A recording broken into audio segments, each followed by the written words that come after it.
পায়ে ঝিনঝিন ভাব বা জ্বালাপোড়া ব্যথা, ছুট ফোটানোর মতো অনুভূতি হচ্ছে, সাবধান। এগুলো কিন্তু এমন নাও হতে পারে যে আপনি ভাবছিলেন যে কোমরে নার্ভ চাপকাচ্ছে, সেটা নাও হতে পারে।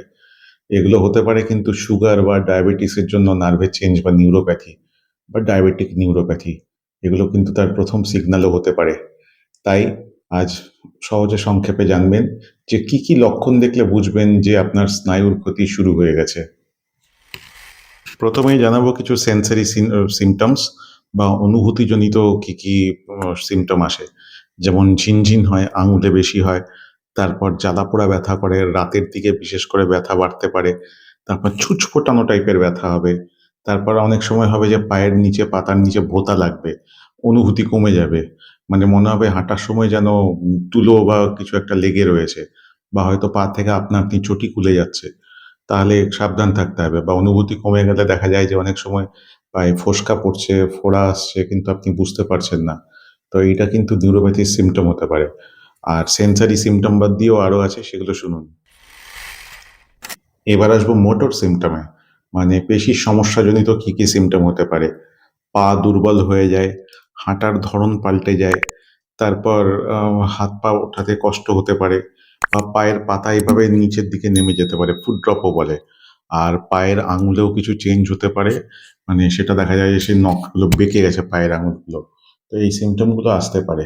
তো এগুলো নার্ভ ড্যামেজের জন্য পেশির দুর্বলতা আসে, আর ফুটের বা পায়ের বিভিন্ন পেশির মধ্যে ইমব্যালেন্স হয়। আর তাছাড়াও আছে অটোনমিক সিম্পটম, মানে স্বয়ংক্রিয় যে নার্ভাস সিস্টেম আছে, স্নায়ুতন্ত্র, তার পরিবর্তন হয়। এবার তার পরিবর্তন হলে পা যেমন শুকনো খসখসে হয়ে যাবে, যে ঘামার যে আমাদের অ্যাবিলিটি, যে আমরা ঘামি, সেই ঘামটা কম আসবে, তার জন্য শুষ্ক হয়ে যায়। আর তাছাড়াও পা চট করে ঠান্ডা হয়ে যায়, ত্বক পাতলা হয়ে যায়, বা অনেক সময় পায়ের তলার ত্বক উল্টো আরো মোটাও হয়ে যেতে পারে। তারপর অনেক সময় দাঁড়ালে মাথা ঘোরা, এসব নানা রকম সিম্পটম দেখা যায়, অটোনমিক সিম্পটম।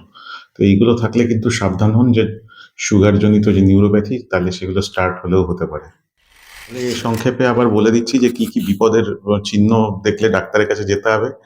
যেমন ধরুন পায়ে ঘা বা ফোস্কা আছে কিন্তু ব্যথা হচ্ছে না, সেই জায়গাটা ব্যথা হচ্ছে না, কিছুই হচ্ছে না। পায়ের তলায় মনে হচ্ছে কিছু একটা লেগে রয়েছে, বা সবসময় পায়ে ইলেকট্রিকের মতো সেন্সেশন হচ্ছে, বা দেখা যাচ্ছে যে পায়ের ত্বক কালচে বা কালো হয়ে যাচ্ছে, আঙুল কালো হয়ে যাচ্ছে, বা গরম ঠান্ডা কোনোটাই কিছু টের পাচ্ছেন না। আবার হাঁটার সময় হঠাৎ করে পায়ের পাতার ওখানে সমস্যা হচ্ছে, মানে ব্যালেন্স রাখতে সমস্যা হচ্ছে, বা পায়ের পাতার কমজোরি লাগছে, তাহলে কিন্তু অবশ্যই ওই সময় ডাক্তার দেখাবেন। ডায়াবেটিসের জন্য নার্ভের প্রবলেম শুরু হয়ে গেছে। এইটা কিন্তু এমন না যে সুগার কন্ট্রোলে থাকলে হবে না। সুগার কন্ট্রোলে থাকার পরেও অনেক সময় আসতে পারে, অনেক বছর চলে গেলে, ৮-১০ বছর পরে। তাই এমন না যে কন্ট্রোলে আছে, আমার হবে না, এরকম ভাববেন না।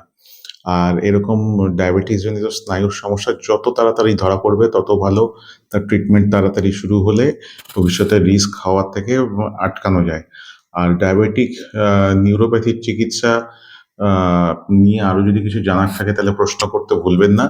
আমি ডক্টর অনুরাগ বিশ্বাস। মেডিজি ফর ইউ চ্যানেলটা এটা সাবস্ক্রাইব করতে ভুলবেন না। এরকম ছোট তথ্য নিয়ে আসতে থাকবো। ধন্যবাদ। নমস্কার।